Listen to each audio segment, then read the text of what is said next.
से पहले सभी प्रिय दर्शकों को जय श्री सीताराम। आज हम एक नए टॉपिक पर बात करेंगे। वैसे आपने सभी लोगों ने सुना होगा रामबाण इलाज। आखिर अचूक बीमारी के लिए, अचूक इलाज के लिए रामबाण ही क्यों कहा जाता है? चाहे हिंदू हो या मुस्लिम वर्ग के लोग सभी रामबाण इलाज कहते हैं। आखिर रामबाण इलाज ही क्यों कहा जाता है? आखिर क्या शक्ति है राम नाम में? आज यही जानकारी हम आपको देंगे।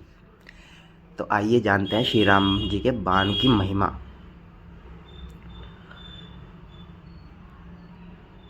श्री राम जी के नाम की महिमा। श्री राम जी का वह महातेजस्वी बाण भगवान विष्णु के चक्र से अनंत गुना शक्तिशाली। ध्यान से सुनिएगा मित्रों।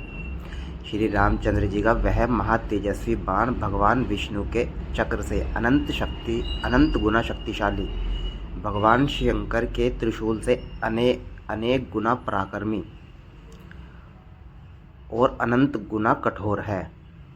भगवान श्री रामचंद्र जी का वह बाण तुनीर में तो एक ही रहता है, किंतु हाथ में लेते समय 10 प्रकार का हो जाता है और प्रत्यंचा पर चढ़ाने पर वह 100 रूप धारण कर लेता है और धनुष पर चढ़ते समय हजारों प्रकार का हो जाता है।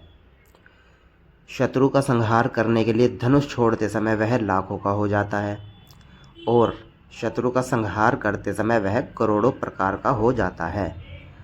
अंत में, ध्यान दीजिएगा सभी, अंत में आवश्यकता पड़ने पर अरबों खरबों बाणों की महान शक्ति से परिपूर्ण हो जाता है। यही श्री रामचंद्र जी के बाण के पराक्रम का प्रताप है। जैसे उत्तम चरित्रों में दिया गया दान हमेशा बढ़ता रहता है, वैसे ही श्री राम बाण की भी विचित्र पराक्रमी लीला है। अब आगे सुनिएगा दोस्तों ध्यान से बिल्कुल। 10,000 हाथियों, 10,000 घोड़ों और 50 लाख रथों और 10 करोड़ सेनापतियों के मरने पर एक बंध नाचता है। ध्यान देना दोस्तों सभी। 10,000 हाथियों, 10 लाख घोड़ों, 50 लाख रथों और 10 करोड़ सेनापतियों के मरने पर एक बंध नाचता है और ऐसे करोड़ों बंधों के नाच पर एक खेचर नाचता है। ठीक है।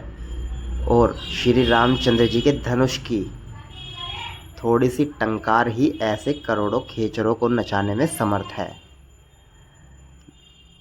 बिल्कुल गहराई से समझने वाली बात है मित्रों। ठीक है। राम जी का बाण रामबाण ऐसे ही नहीं कहा जाता, बहुत तकड़ी महिमा है राम जी के बाण की। आगे हम जानेंगे। ये कुछ शास्त्रों में श्लोक है जिनका मैं हिंदी अनुवाद आपको पढ़ा रहा हूँ। सिर्फ ये बिल्कुल प्रमाणित है। ठीक है, इसमें कोई डिबेट भी नहीं कर सकता है।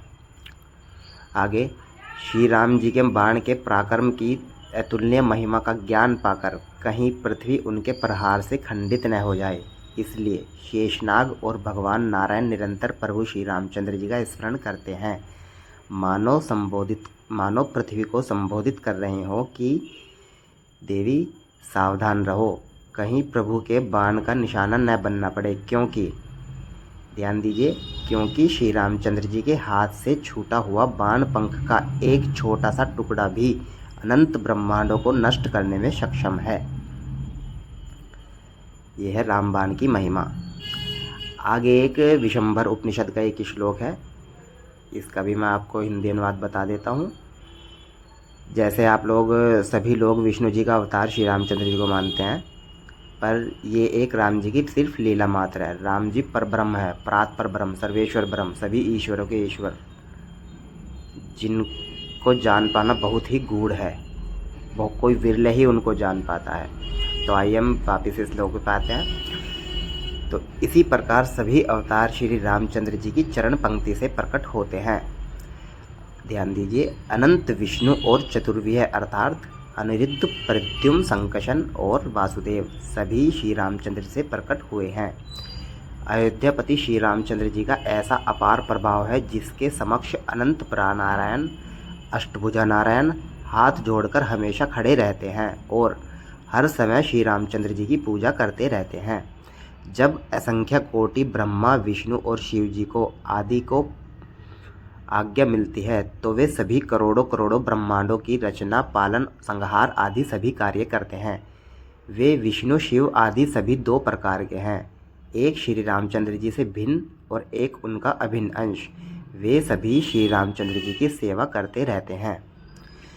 तो ये जानकारी आपको कैसी लगी मित्रों, कमेंट में ज़रूर अपनी राय बताइएगा। और कोई आपसे पूछे तो अब आप बता सकते हैं कि रामबाण आखिर किसको कहा जाता है, रामबाण की आखिर शक्ति क्या है। तो इसी के साथ हम वीडियो को लास्ट करते हैं। सभी दर्शकों को जय श्री सीताराम।